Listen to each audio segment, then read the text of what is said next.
ha duplicado las catástrofes naturales en las primeras 2 décadas del siglo XXI. Impacta el ambiente, la sociedad y su economía.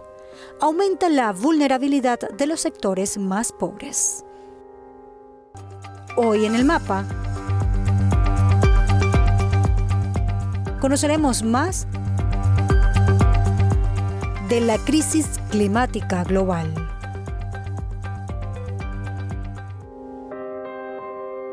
Según el informe del año 2020 de la Oficina para la Reducción del Riesgo de Desastres de la ONU, entre los años 2000 y 2019 se registran 7.348 catástrofes naturales en el mundo, vinculadas sobre todo al aumento de fenómenos climáticos, los cuales pasaron de 3.656 en la década de los 80 del siglo pasado a 6.681 en los primeros 19 años del siglo XXI.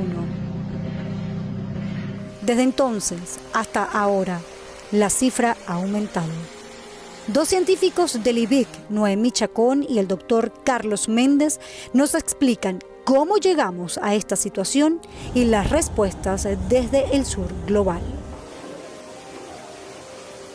Bueno, la crisis climática es un fenómeno que actualmente está atravesando la humanidad, producto de, digamos, el mismo modelo con que es producto de la modernidad y donde el planeta está sufriendo ahorita una serie de fenómenos climáticos que repercuten sobre todos los seres humanos y toda la vida que hay sobre el planeta.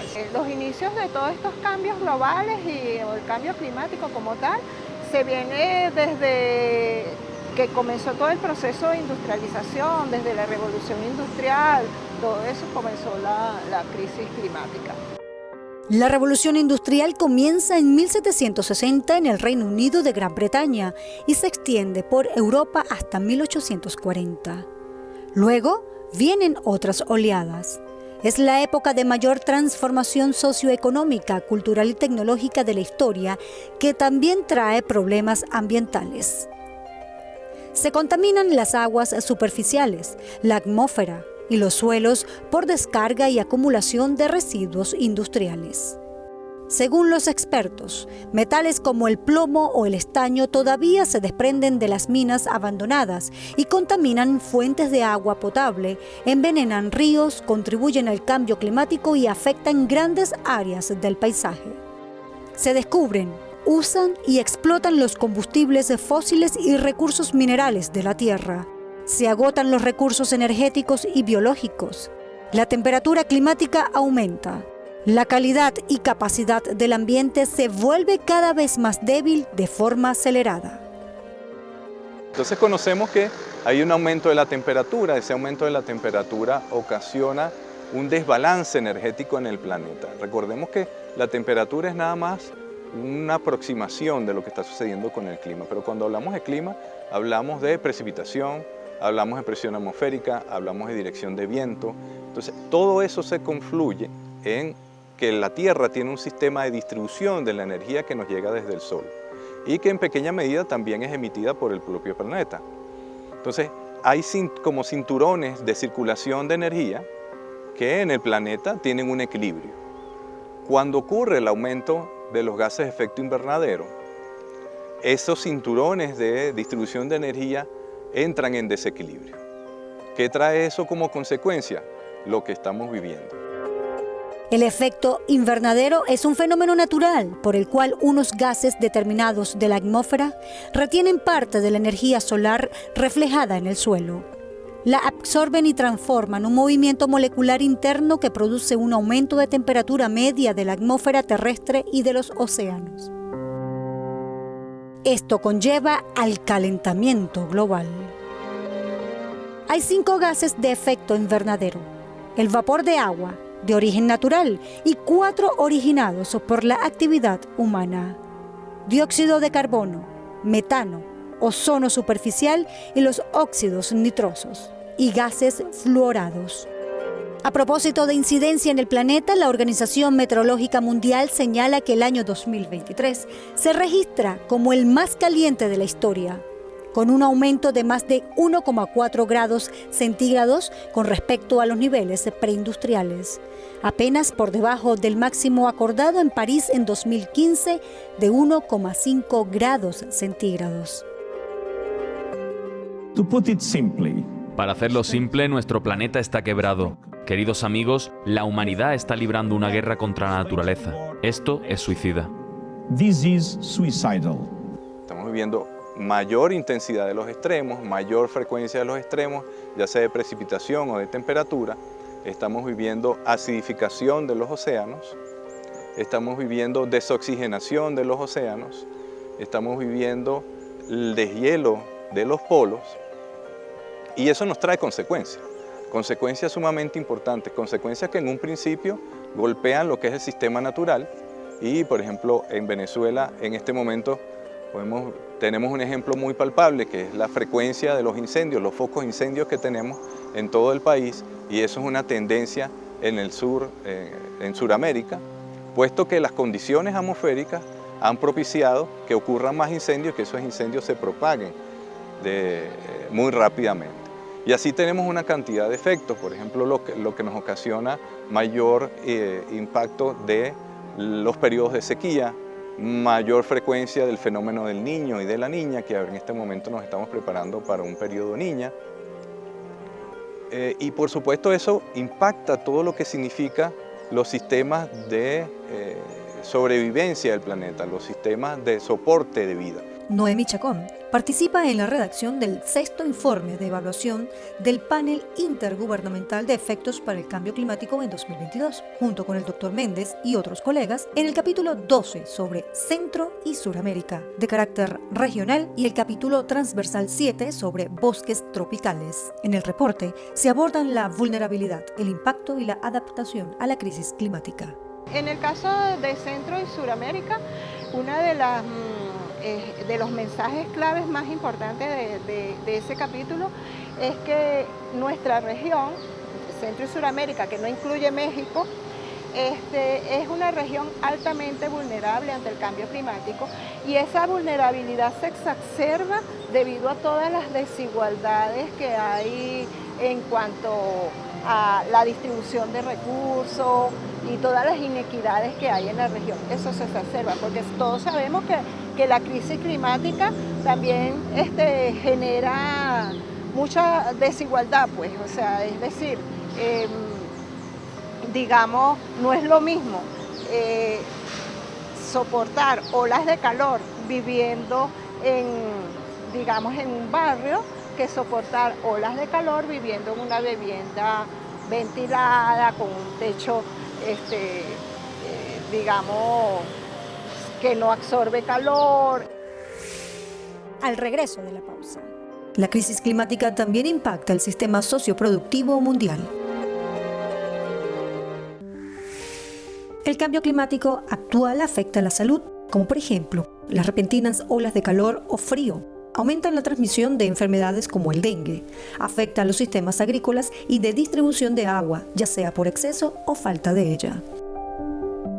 Desde el punto de vista de la sociedad, produce unos efectos que son indirectos, que de alguna manera son los que colocan en jaque el sistema civilizatorio. ¿Cuáles son estos efectos? Exacerban las desigualdades, por ejemplo.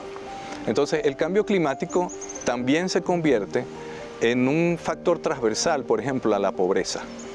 Entonces, aquellas comunidades que se encuentran al margen de la sociedad, que se encuentran en estado de pobreza, cuando sufren un impacto desde el punto de vista físico del cambio climático, pues van a empeorar su situación de pobreza, empeoran su situación de vulnerabilidad. Esto además en sistemas que, digamos, ya son vulnerables, por ejemplo, desde el punto de vista de salud, de atención de salud, de redes de salud, una vez que sufren impacto también del cambio climático, empeora esa situación. En el segundo capítulo, Bosques Tropicales, del informe de evaluación del Panel Intergubernamental de Efectos para el Cambio Climático, Chacón señala que el impacto generado sobre el Amazonas ha disminuido su poder como sumidero de carbón de forma significativa. En cuanto a los bosques tropicales, uno de los aspectos más digamos, como uno de los mensajes claves más importantes de ese capítulo fue que el Amazonas, el pulmón, digamos, de Sudamérica, que controla el clima regional, es un gran sumidero de carbono, controla todo nuestro sistema hídrico, está en lo que se llama un punto de inflexión. Y ese punto de inflexión lo que significa que puede pasar de dejar de ser un bosque tropical para pasar a ser otro tipo de ecosistema, como por ejemplo puede llegar a la sabanización. Y todo ello se ha exacerbado debido a que hay como unas interacciones entre lo que es el cambio climático, es decir, los cambios en temperatura, los cambios en el sistema de precipitación, con todo el impacto humano que ese bosque recibe.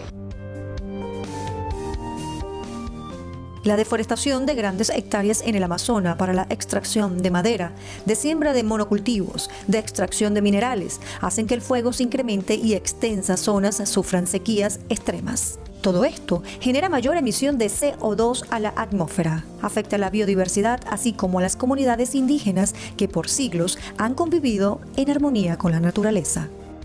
Obviamente que si tú ese bosque haces un cambio de uso de la tierra distinto, pues, o sea, haces el cambio de uso de la tierra, que ya no tienes bosque, sino que deforestaste para sembrar un monocultivo o deforestaste para extraer madera, tú estás impactando directamente toda la biodiversidad que hay allí, tanto de aves, mamíferos, como de microorganismos. ¿Okay? O sea, los microorganismos también cambian esa fauna del suelo. Entonces, el impacto a la biodiversidad en el bosque amazónico es altísimo ahorita por todas estas actividades de cambio de uso de la tierra. La crisis climática también impacta el sistema socioproductivo mundial.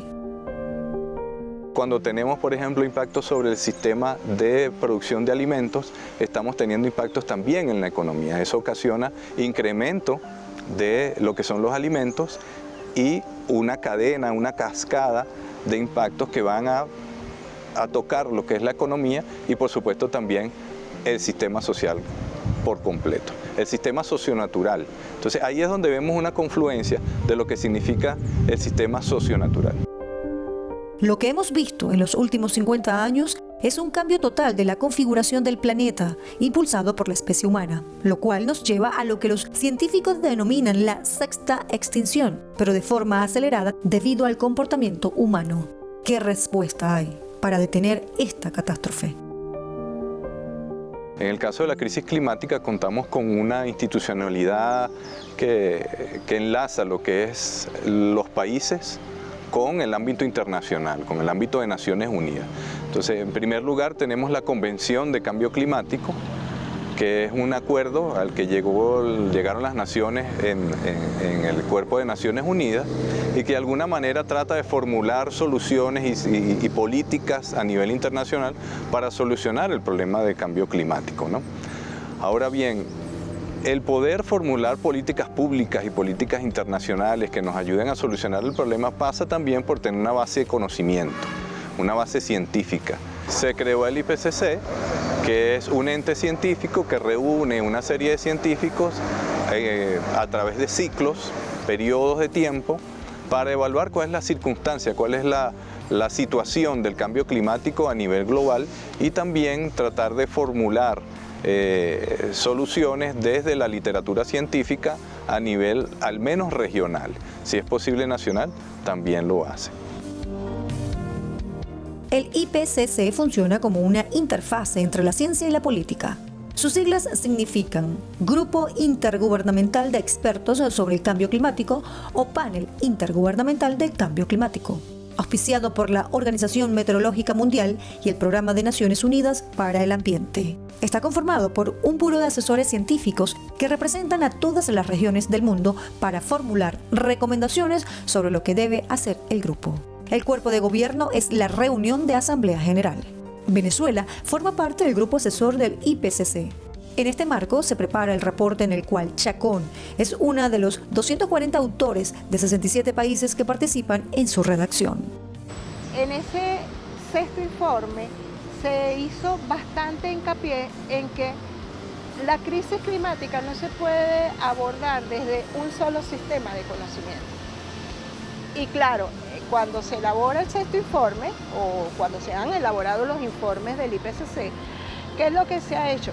Se hace una evaluación de todo lo que haya sido publicado en revistas arbitradas de alto impacto sobre el estado del clima planetario. El reporte muestra que tenemos acciones de adaptación importantes en diferentes partes del planeta, pero los avances no son similares en diferentes regiones y de hecho no estamos haciendo suficientes esfuerzos para alcanzar los niveles de adaptación necesitados por los niveles actuales de calentamiento. Eso resulta en vacíos de adaptación importantes, especialmente en regiones de bajos ingresos como mi propio país, Guatemala, donde vemos barreras importantes que vienen no solamente de aspectos financieros, sino también de aspectos institucionales. Al retorno, la respuesta es formular un modelo de desarrollo distinto al actual, no contaminante por plástico.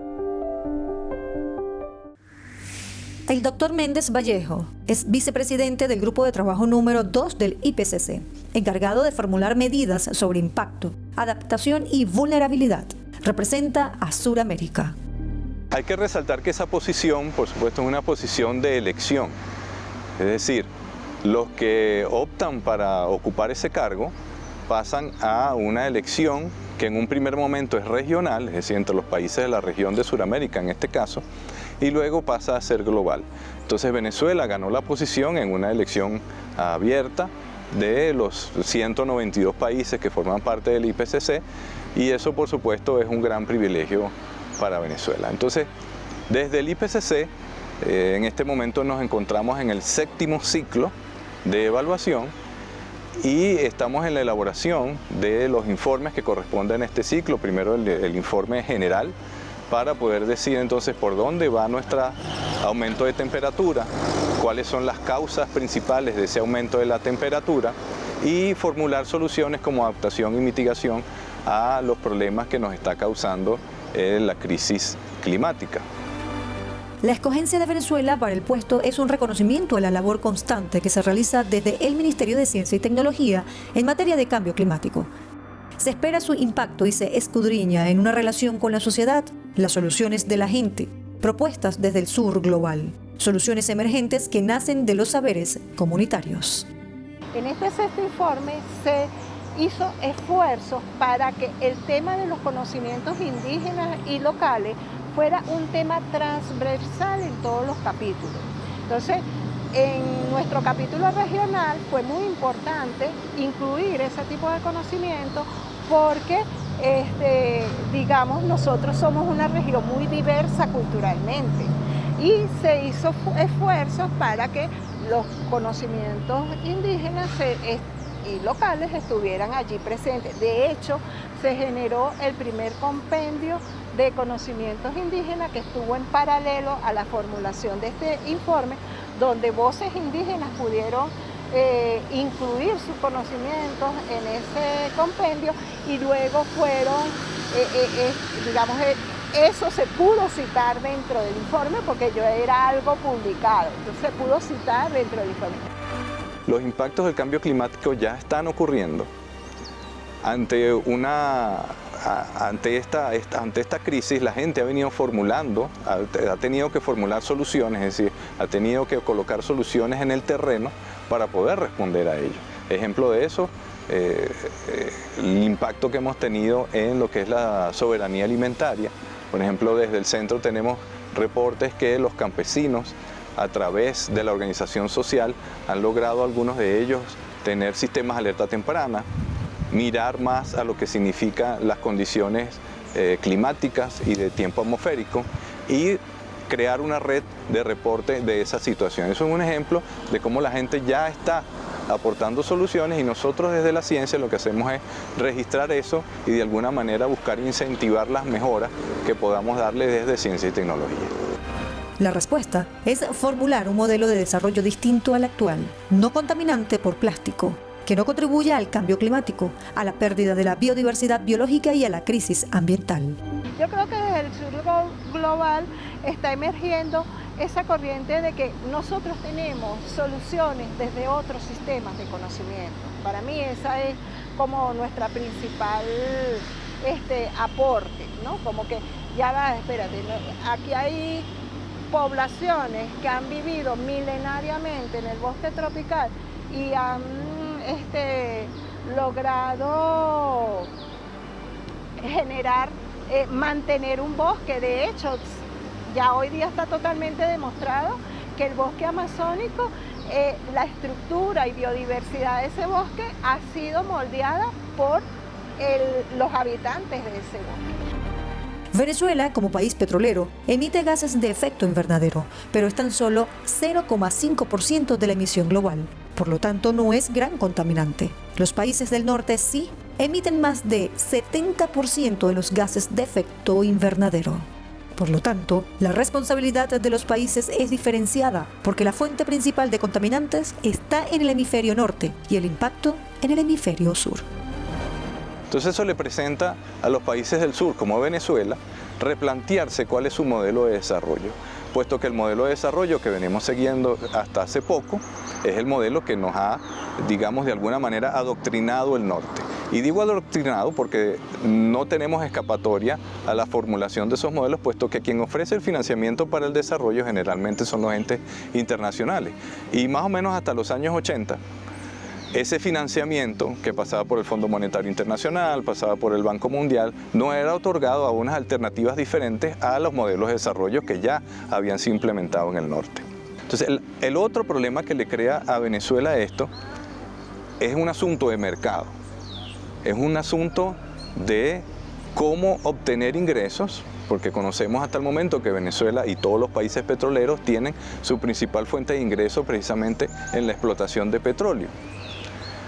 Entonces, al mismo tiempo tiene la oportunidad de plantear soluciones que sean creativas, que en este momento no existen o que son de alguna manera experimentales, están en el terreno de lo experimental y que permiten a las circunstancias, al contexto del sur, crear sistemas de desarrollo distintos, alternativos.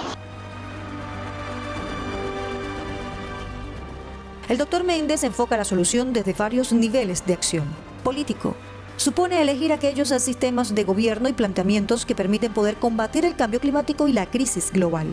Pequeñas acciones, como la sustitución de materiales o la racionalización de energía. Decisiones a un rango nacional, regional y local. Organización social. ¿Cómo nos vemos juntos hacia un mismo objetivo? Esto supone inclusión de la gente, de sus experiencias y propuestas, para que tengan voz. Esta es la manera en que el sur global da respuesta a la crisis climática. Yo creo que ese es como que el principal aporte nuestro, ¿no? Que nosotros tenemos soluciones desde otros sistemas de conocimiento. Y globalmente creo que hay bastante interés en querer articular esos sistemas de conocimiento. Bueno, necesitamos mucha inclusión, necesitamos mucha organización, puesto que ya vemos que cuando vemos los informes del IPCC y cuando vemos los informes de Naciones Unidas, detectamos que hay una brecha entre lo que es necesario hacer y lo que hemos hecho hasta el momento. Entonces, parte de poder motorizar eso que es necesario hacer pasa por la voluntad política. Y esa voluntad política solo la vamos a mover con organización social.